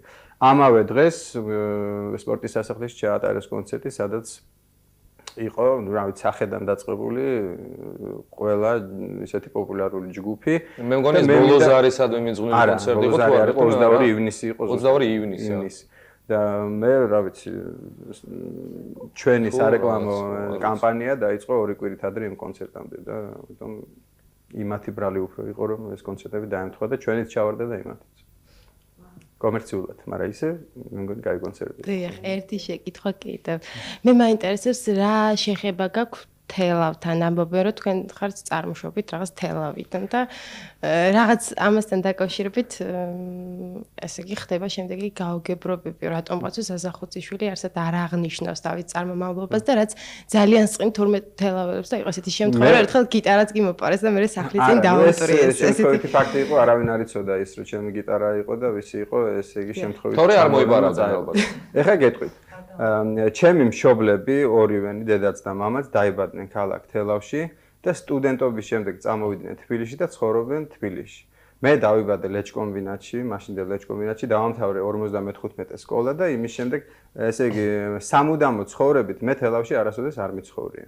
ანუ ვატარებდი იქ საზაფხულო არდადეგებს, ორივე მხრიდან ბებია და პაპა მყავდა იქ. ეს ქალაქი მიყვარს ყველაზე ძალიან საქართველოში, თბილისში შემდეგ და მე ამაყება ეს წარმოშობა, იმიტომ რომ ჩვენ მაისში ქონდა კონცერტი თელავში, სადაც ჩემი ორი მეგობარი ცნობილი ბიზნესმენები არიან ეს დათო დუმბაძე და კოკი ცეცხლაძე თბილისიდან წამოვიდნენ ჩვენ საბაჟიკოთ ასე ვთქვათ საქომაგოდ და აი თეატრიდან რომ გამოვიდნენ გაოცებულები მიყურებდნენ რომ აი რა საზოგადოება ყოლიაო თელავს რა აი ნამდვილად შეშურდება ყველა თუნდაც აი თბილისის ბევრ კონცერტს რომ აი ესეთი საზოგადოება ესეთი ინტელიგენცია ყავს ამ ქალაქს და რა ვიცი ანუ ძირით არის თელაველი თორისა ვაკელი ბიჭი არის ფაქტი როგორ მოხდა ეხლა ამ კონცერტის მერე სახში გავმართეთ ბანკეტი და ესე იგი დაუკეტავი ეს არავის არ გაუტეხია ჩვენი სახლი არ არის გამორიცხული რომ ვიღაცა ნასვამი შემოვიდა და წაიღო და მე გეტყვით იგივე იმის ასე ვთქვათ კონტრარგუმენტად რომ ერთ კვირაში ის გიტარა დააბრუნეს ისევ თელაველებმა როცა გაიგეს ვისი იყო და მიაგნეს და ეს შეიძლება სულაც ნასვამი ადამიანი იყო და უბრალოდ გიტარა დაინახა და ხელს გააყოლა ასე არა ბოლოს ამბობდნენ რაღაც რატომღაც რეკლამას არ უკეთებს თელავს და თელავს თურმე ძალიან უყვარს როდესაც არა ნუ აი მე გითხარით ეხლა რეალურად აი თქვენ თუ მე კი ბატონო თუ ეს თელაველებად ითვლება მე ხელს ვაწერ და მიხარია თელაველობა ჩვენ ცოტა მე თვლი უფრო რომ უფრო სწორია რომ მე თბილისელი ვარ შეიძლება არა ძირეული კარინოი როგორც ეძახიან ამას რამდენიმე თაობა უნდა მაგრამ აი ხო გეუბნები დედაჩემი და მამაჩემი სტუდენტობის შემდეგ ცხოვრობენ თბილისში და მე დავიბადე და გავიზარდე თბილისში და ნუ თბილისი რა თქმა უნდა მიყვარს ძალიან. მინდოდა მე თქვა რომ საკმაოდ ცოტა დრო დაგვრჩა გადაცემის დამთავრებამდე და ხო აი თუ გამპრესველი შეკითხება ან პრესისში მოსაცემი შეგეთქვი. ნამდვილად მაინტერესებს. რამოდენიმე თვის წინ ჩვენ გქონდა შეხვედრა Beatles კლუბში, არ ვიცი გახსოვთ თუ არა და მე გთხოვე იქნებ მოგვიტანო, მოგვაწოდო შენი კლიპები, მაგრამ შენ თქვი რომ აი მოგვაწოდოთ მხოლოდ იმ შემთხვევაში თუ გავუშვებთ Beatles-თან და სხვა როკ ჯგუფებთან ერთად თქვა ქართულ ესტრადა. ნუ თქვა ცნობილ როკ ჯგუფებთან ერთად აი ნაკრებში ჩაჯდება ეს კლიპები. ახლა თუ ისე იმავე აზრის ახარ. ხომ შეგიცვლი აზრი? აბა? გააქვს ესეთი ამბიცია? როკ კლიპები თუ მართლა არ მახსოვს. იყო არის ხო? იყო Beatles. რომელი იტყუებით ახლა ერთი ან მეორე? ესე იგი მე ვთქვი რომ Beatles-ებთან ერთად Beatles-ებთან და ცნობილ როკ ჯგუფებთან ერთად თუ ჩასვამ ჩემს კლიპებს. ხო, მაშინ გეტყვი, რომ ალბათ თვითონ რა თქმა უნდა იმ ფონს, რომელსაც უქმნი, ხო? რომელსაც უქმნი ადამიანს ის რა თქმა უნდა მასზე მოქმედებს, ხო? და აი ნამდვილად არიან საქართველოში ძალიან ბევრი ისეთი შემსრულებლები, რომელთანაც გვერდზე ჩემი სიმღერები არ მინდა რომ გოლაში იჯდეს. კერძოდ ხომ არ დაასახელებდი ამ. არა, ძალიან უხერხული იქნება, მაგრამ უფრო დიდი პროცენტი სხვათა შორის. ქართული ესტრადის, აი იმათთან ურთიერთობა ერთ ათეულებში მოხვედრა და ისინი არ მსიამოვნებს. ბატონო. და კიდევ ერთი რამ, რამდენად დიდი წვლილი მიეკუთვნება პირველ სტერეოს თქვენი ჯგუფის პოპულარიზაციაში. თუნდაც თუ გადავხედავ სხვა ტელეარხებს ქართულ მასმედიას საერთოდ ქართულ ტელევიზიას. აი წეგან მე რო აღვნიშნე სხვათა შორის კი ვთქვი, არ ვიცი, შეიძლება კარგად ვერ გამოვთქვი, მაგრამ აი ერთადერთი არხი თავიდან, ხო, ეხლა ესეთი გამოჩნდა მეორე მწვანე ტალღა, რომელშიც ჯერ არ მიგვიტანია არაფერი და პრინციპში აი ამას უცდი ეხლა ახალი სიმღერების ჩაწერას და მინდა რომ მთლიანად აი რაც უფრო როკ მუსიკა არის ჩვენ შემოქმედებაში მივაწოდო და პირველი სტერეო ტელევიზიას გულისხმობ. ტელევიზიას გულისხმობ. არსად არ გადის პრინციპში, არ მე ყოველ შემთხვევაში არ ვინახია თქვენი კლიპები. სხვა არხებს გულისხმობ პირველი სტერეოს გარდა, ხოლო პირველ სტერეოზე ძალიან ხშირად სხვა არხები, ნუ ეს ალბათ მათი პრობლემა არის, რომ არ ითხოვენ კლიპები. მე ხა თხოვნით ვერავის ვერ მიმართავ. ერთადერთი რაც შემეძლია ვთქვა, რომ ეს ჩვენი და მერაბის კლიპი არ მოხდა მაშინ მეალომანიაში. მადლობთ. ზუსტადაც რომ აი შეიძლება. აი ძალიან მაინტერესებს. ძალიან მოკლედობა. ძალიან მოკლედ ვიტყვი. აი ზაზა ხუციშვილი და ვაკის პარკი, ხო? აი რა საჭიროა ზაზა ხუციშვილი და ვაკის პარკი, ხო? შეიძლება იყოს მარტო ვაკის პარკი. აი სხვებზეც მაქვს საუბარი, იგივე ნიაზ დიასამიძე ძალიან დიდ პატივს ვცემ, ნიაზ დიასამიძე და 33-ა. ხო არსებობდა ლეგენდარული ჯგუფი Beatles-ი, მაგრამ არ იყო იქ ვიღაცა კონკრეტულად. აი თქვენ რა? აი თქვენ ახლა იმას მეუნ ეს არ ვიღებ ამ შეკითხვას. რატომ? იმიტომ რომ იმას მეუნებით, რაზეც მე ვჩხუბობ მთელი ცხოვრება. ანუ აი მაგალითად მე მოვედი ვინმე მოიგონა ეს რომ იყო ზაზა ხუციშვილი და ვაკის პარკი. უბრალოდ არსებობს ჯგუფი ვაკის პარკი და ჯგუფი ვაკის პარკი მე არსად არ მithქვია რომ უნდა იყოს ისა. აი სადაც ესე წერენ, მოვდივარ და ესე იგი ჟურნალისტების ფორმულირება არის ასეთი? ჩემგან ეს არ მოდის, აი როგორ აგიხსნათ ახლა ჩემ აი, თორეც კონცერტი ტარდება, აფიშაზე ხო არის თუ არა ესეთი რაღაც? ესეთი შემთხვევა არ ყოფილა.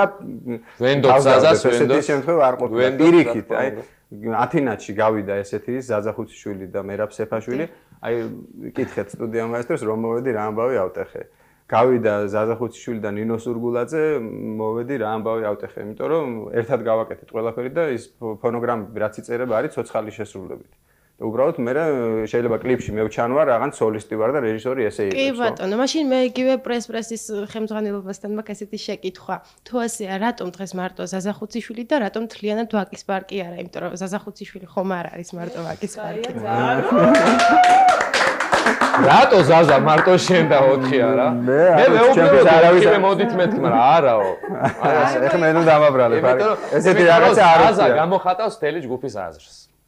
ასე გამოდის ამ შემთხვევაში უფრო ვერ ვეტეოდით 4 და აქეთან. არ არის ფიზიკურად არ აქვს ადგილი. ქუჩის ბიჭები დაეტიენ? კარგით, ნუ ესე მე კიდე ეროვნული მართლობა გაქვთ ესე იგი ჯგუფში რაღაც ესეთი. ასეთ ინტრიგულ ნოტაზე მაშინ დავამთავროთ ეს ჩვენი გადაცემა. მინდა ძვირფას ტელემაყურებლებო გითხრათ რომ ეთერში იყო გადაცემა პრესი.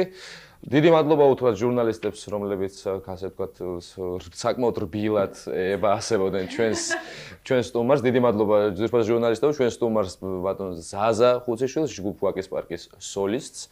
ასე წარუადგინეთ და მე მგონი ესეთივე რბილი გადაცემა გამოვიდა, როგორც თვითონ ზაზა არის და აი ასეთი გადაცემა გამოგვივიდა და ახლა კი მე ძვირფას ტელემაყურებლებო, ვიდრე დაგეშვიდობოდეთ, გეტყვით რომ არ მოიწყინოთ. ჩვენ შევხვდებით ზუსტად ერთ კვირაში მომავალ შაბათს და ზუსტად აი ამ სახელწოდებასთან დაახლოებულ სიმღერას გიტოვებთ, როცა მოგწყინდება აი კლიპს, რომელსაც ერთად ასრულებს ვაკის პარკი და მერაბ სეფაშვილი. ნახვა.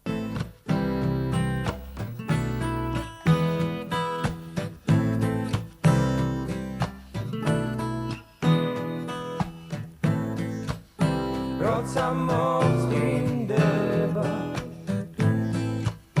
როცა დაიღლები როცა უმიზეზო გაგკენს ვინმე გულს გახსოვდეს ჯერ როდეს იცოდე რაღაც არ გამოვა ვიღაც აღარ მოვა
როცა მოწინდება როცა დაიღლები როცა მოწინდება როცა დაიღლები როცა მოწინდება